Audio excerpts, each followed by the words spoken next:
বিমানে যাতায়াত করতে ভয় পান বিশ্বের অন্যতম প্রভাবশালী রাষ্ট্রনেতা কিম জং উন। তাই তো বিমানে চড়েন না তিনি। শুধু কিম জং উনই যে ভয় পান তা নয়, এই বিমান ভয় তিনি পেয়েছেন উত্তরাধিকার সূত্রেই। সংবাদ সংস্থা এপির দেওয়া তথ্য অনুযায়ী 3 দশক উত্তর কোরিয়ার কোনো রাষ্ট্রনেতা বিমানে যাতায়াত করেননি।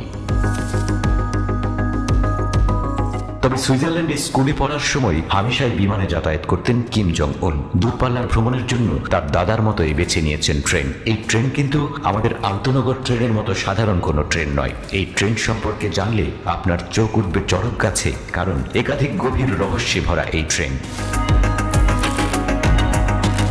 কিম জং উনের এই ব্যক্তিগত ট্রেনের নাম দেওয়া হয়েছে তেইয়াঙ্গো। কোরিয়ান ভাষায় এর অর্থ সূর্য, যা মূলত উত্তর কোরিয়ার প্রতিষ্ঠাতা কিম ইল সুং এর প্রতীকী উল্লেখ। সম্প্রতি রাশিয়া সফরেও নিজের বিলাসবহুল এই ট্রেনকেই বেছে নিয়েছেন তিনি। কি নেই এই ট্রেনটিতে?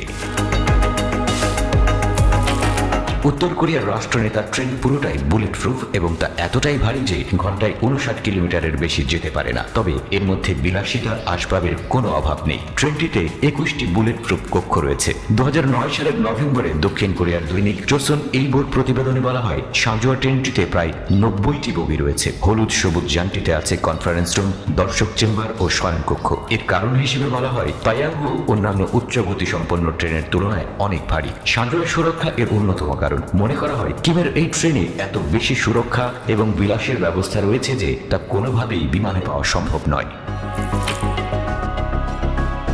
চোসন এইবোর সেই প্রতিবেদনে বলা হয়, ট্রেনটিতে একটি রেস্তোরাঁ রয়েছে যেখানে চমৎকার ফ্রেঞ্চ ওয়াইন ও তাজা গন্ধ চিংড়ির মতো খাবার পরিবেশন করা হয়। হাল আমলে রাষ্ট্রপ্রধানদের জন্য বরাদ্দ থাকে নানান সুযোগ সুবিধা সম্বলিত উড়োজাহাজ। সেখানে কিম জং উন ঐতিহ্য ধরে রেখেছেন।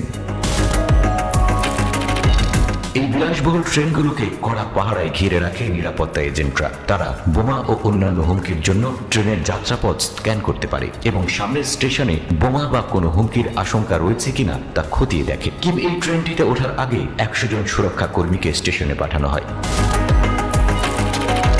তারা চারপাশে পরীক্ষা করে দেখেন। এরপর স্টেশনের বিদ্যুৎ সংযোগ বিচ্ছিন্ন করা হয় যাতে অন্য কোনো ট্রেন সে সময় নড়াচড়া করতে না পারে।